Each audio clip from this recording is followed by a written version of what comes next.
स्वागत है आप सभी का एफएम न्यूज देख रहे हैं आप और आपके साथ मैं हूं नितिशा बंसल। चलिए शुरू करेंगे उत्तर प्रदेश से जुड़ी खबरों का ये सिलसिला और यूपी की खबरों में सबसे पहले बात करेंगे सीएम योगी आदित्यनाथ की। बाबा साहब अंबेडकर की जयंती है आज और 133वीं जयंती आज मनाई जा रही है। इस मौके पर सीएम योगी ने बाबा साहेब को विनम्र श्रद्धांजलि अर्पित की है। उन्होंने ट्वीट करते हुए लिखा, भारत रत्न बाबा साहब डॉक्टर भीमराव अंबेडकर की जयंती पर उन्हें विनम्र श्रद्धांजलि। भारत के सर्व समावेशी संविधान के निर्माता, महान समाज सुधारक और विधिवेत्ता भारत रत्न बाबा साहब अंबेडकर की जयंती पर उन्हें विनम्र श्रद्धांजलि। शोषितों और वंचितों के उत्थान और समृद्ध समाज के निर्माण हेतु उनका योगदान हम सभी के लिए पथ प्रदर्शक है। वहीं उन्होंने बैसाखी को लेकर भी लोगों को शुभकामनाएं दी। डॉक्टर भीमराव अंबेडकर की आज 133वीं जयंती है। ये जयंती देश में हर साल मनाई जाती है। बाबा साहब एक कुशल राजनीतिज्ञ, अर्थशास्त्री और समाज सुधारक के नाम से विश्व विख्यात हैं। उन्होंने अपना सपना पूरा किया और पूरा का पूरा अपना जीवन देश के लिए और पिछड़ों के लिए समर्पित कर दिया था। केंद्र सरकार ने अंबेडकर जयंती पर राष्ट्रीय अवकाश घोषित कर दिया है। इसके साथ ही सीएम योगी आदित्यनाथ ने आज बैसाखी की भी पूरे प्रदेश और देशवासियों को शुभकामनाएं दी है।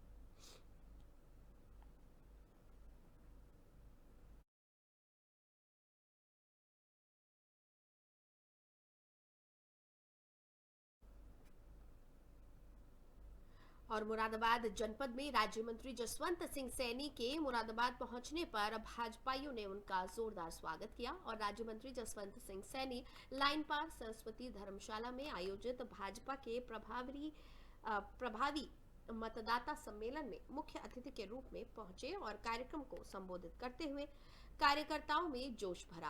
प्रदेश के संसदीय कार्य एवं औद्योगिक विकास मंत्री जसवंत सैनी गुरुवार को मुरादाबाद पहुंचे। उन्होंने मझौला लाइन पार में सरस्वती धर्मशाला में आयोजित प्रभावी मतदाता सम्मेलन में हिस्सा लिया। मुख्य अतिथि राज्य मंत्री जसवंत सिंह सैनी के कार्यक्रम में पहुंचने पर भाजपाइयों ने फूल माला पहनाकर उनका जोरदार स्वागत किया। इस दौरान मीडिया से रूबरू होते हुए राज्य मंत्री जसवंत सिंह सैनी ने कहा कि उत्तर प्रदेश के अंदर नगर निकाय चुनाव की शुरुआत हो चुकी है। उसी के मद्देनजर प्रभावी मतदाता सम्मेलन का आयोजन हम जनता के बीच जा रहे हैं। उसी उद्देश्य के चलते ये कार्यक्रम आयोजित किया गया है। नगरीय निकाय चुनाव को लेकर भाजपा की पूरी तैयारी है। कार्यकर्ताओं में उत्साह का माहौल है और आने वाले चुनाव में भारतीय जनता पार्टी अपना परचम लहराएगी। वहीं राज्य मंत्री जसवंत सिंह सैनी ने अतीक अहमद के बेटे के एनकाउंटर मामले के सवाल पर कहा कि उत्तर प्रदेश के मुख्यमंत्री योगी आदित्यनाथ महाराज ने पहले ही कह दिया था कि अपराधियों को बख्शा नहीं जाएगा और उसी का आप लोगों के सामने ये परिणाम उत्तर प्रदेश में सीधा संदेश है कि कानून को हाथ में लेने वाला व्यक्ति कोई भी हो, कितना भी ताकतवर हो, उसे बख्शा नहीं जाएगा।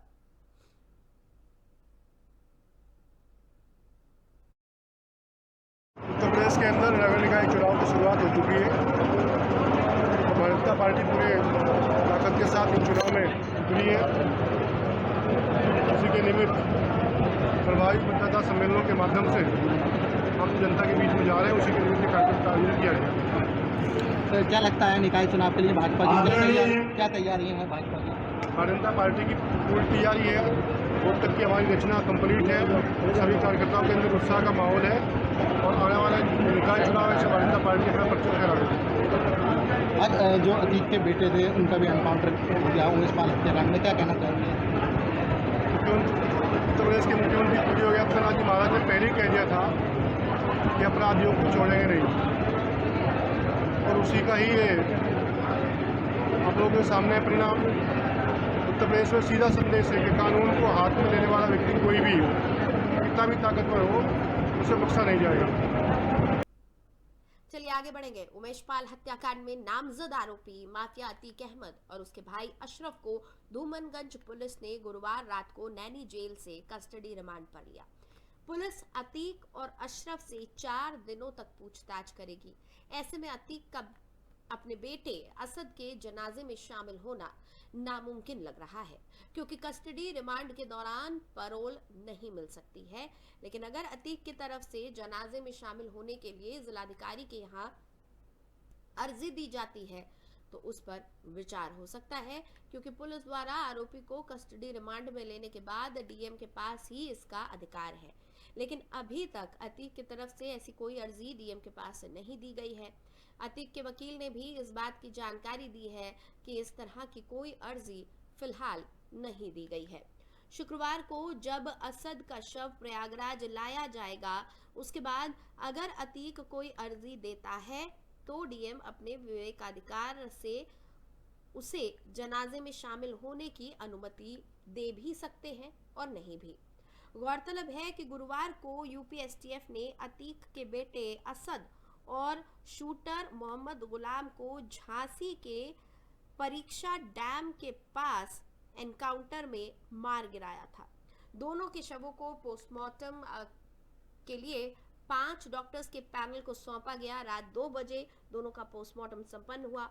मेडिकल कॉलेज के मॉर्चरी में शव को रखा गया और जानकारी के मुताबिक असद के नाना और मौसा शव लेने के लिए प्रयागराज से जा रहे हैं, लेकिन अभी इसकी कोई आधिकारिक जानकारी नहीं मिली है।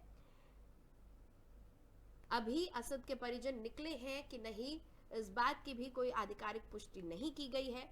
हालांकि सूत्रों के मुताबिक असद के मौसा और नाना झांसी जाते हुए रास्ते में ही कहीं रुक गए हैं, क्योंकि उन्हें डर है पुलिस के एक्शन का, उन्हें डर है।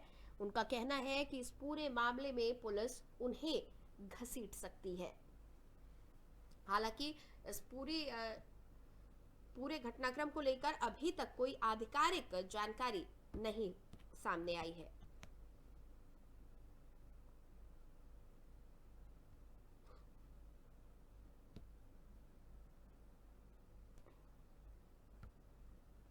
तो आपको बता दें कि अतीक और अशरफ दोनों की 4 दिन की रिमांड मिली है पुलिस को। इस दौरान 200 सवालों की फहरिस्त तय की गई है, जिसमें अतीक और अशरफ को आमने सामने बिठाकर भी सवाल किए गए हैं। कल रात भर उनसे पूछताछ की गई है और ज्यादातर सवालों के जवाब में अतीक और अशरफ हाँ हूं में ही जवाब देते हुए नजर आए। इसके साथ ही आपको बता दें कि प्रयागराज में असद का अंतिम संस्कार होना है, लेकिन इस अपने बेटे के जनाजे में अतीक शामिल हो पाएगा, इस पर एक बड़ा सवाल या निशान है, क्योंकि वो रिमांड में है और पुलिस रिमांड में पैरोल मिलना बहुत मुश्किल होता है, नहीं मिलती है। ये सिर्फ अब डीएम के हाथ में है, वो भी तब अगर अतीक अर्जी देता है जनाजे में शामिल होने के लिए। उसके बाद ये डीएम के विवेकाधिकार पर निर्भर करेगा कि वो इस बात की इजाजत देते हैं या नहीं। इस खबर पर बातचीत के लिए मेरे सहयोगी मोहम्मद इरफान मेरे साथ प्रयागराज से जुड़े हुए हैं फोन लाइन पर। इरफान, क्या कुछ जानकारी मिल रही है? खबरें थी कि असद के नाना और मौसा उसका शव लेने जाएंगे झांसी।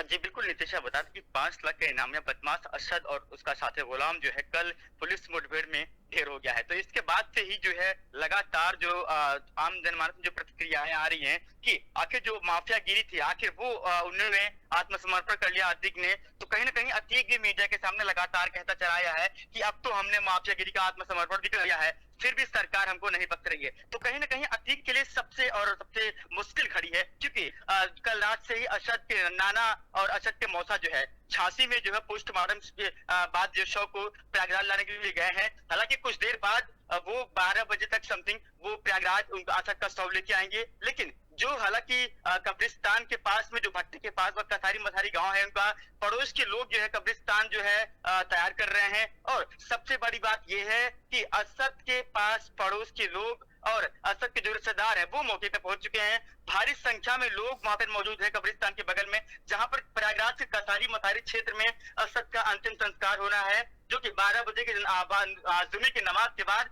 उसके जो है शव को सुपुर्द खाक किया जाएगा। तो इसको लेकर तैयारियां पूरी कर ली गई है। और सबसे बड़ी और अहम जानकारी जिसे आपको ये दे दूं कि अतीक ने जो है कोर्ट में अर्जी डाली थी कि उसके बेटे के अंतिम संस्कार में उसको शामिल होना दिया जाए, लेकिन हालांकि कोर्ट ने उस जो है अर्जी को खारिज कर दिया है। तो अतीक को कहीं ना कहीं बड़ा झटका लगा है, क्योंकि अगर अपने बेटे के अंतिम संस्कार में वो नहीं शरीक हो पाएगा तो उसके लिए इससे बड़ी बात क्या होगी। तो कहीं ना कहीं माफियागिरी को जो साम्राज्य था उनका वो अब खत्म हो चुका है, इनकी उल्टी गिनती जारी हो चुकी है। लेकिन जो जो है पुलिस ने जो रिमांड मांगी थी वो मंजूर कर ली गई थी। हालांकि रात भर इनसे पूछताछ की गई अतीक और अशरफ से, तो बिल्कुल, कहीं न कहीं इरफान अभी इरफान कुछ आपने अहम सबूत बताया मिलने कि बाकी है। अतीक के गांव में कब्रिस्तान में तैयारी कर ली गई है असद के जनाजे को लाने की, उसको दफनाने की तैयारियां चल रही हैं। पड़ोसी और लोगों का हुजूम उमड़ा हुआ है, पड़ोसी भी है, रिश्तेदार भी हैं।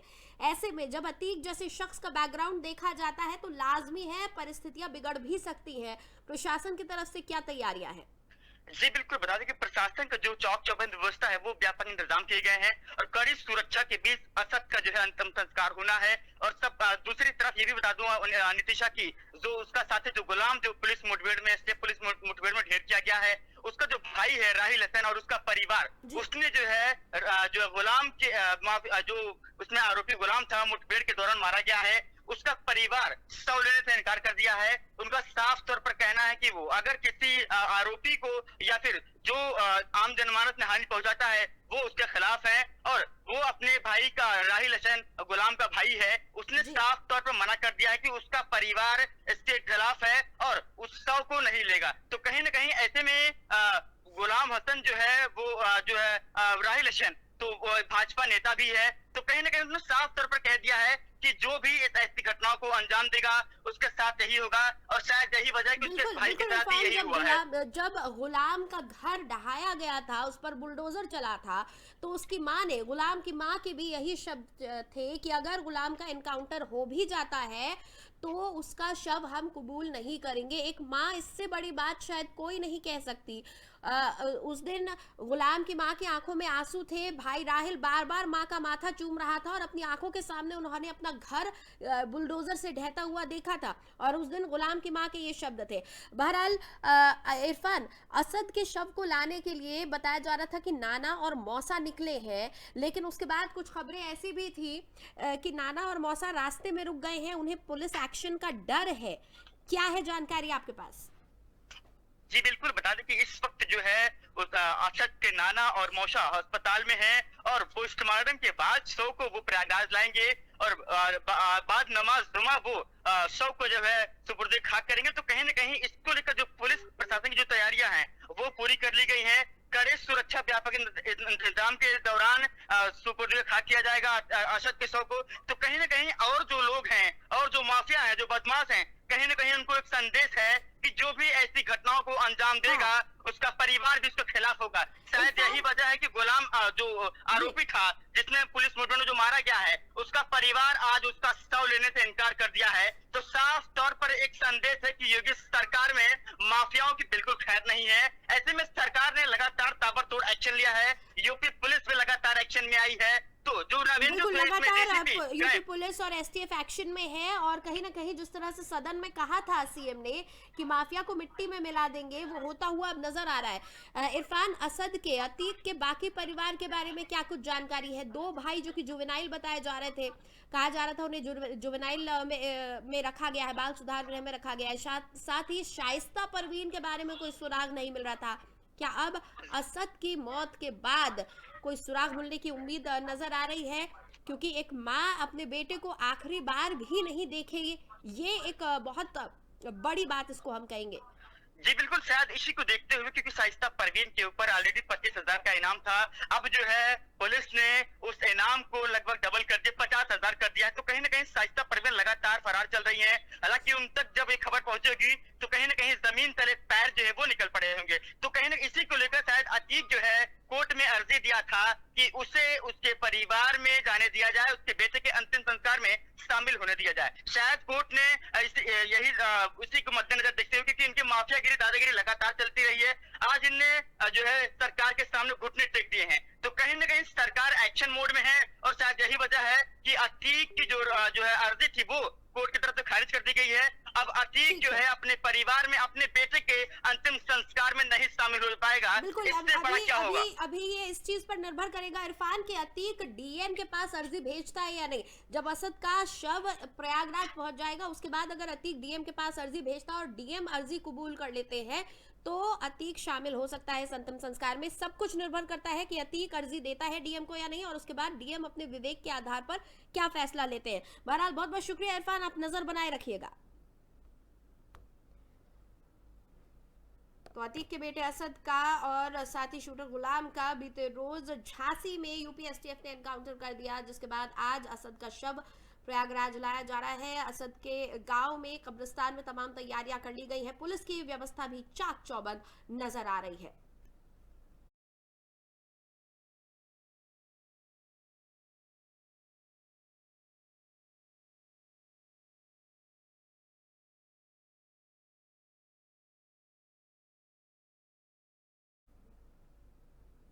और फिलहाल एक छोटे से ब्रेक के लिए रुक रहे हैं, जल्द हाजिर होंगे।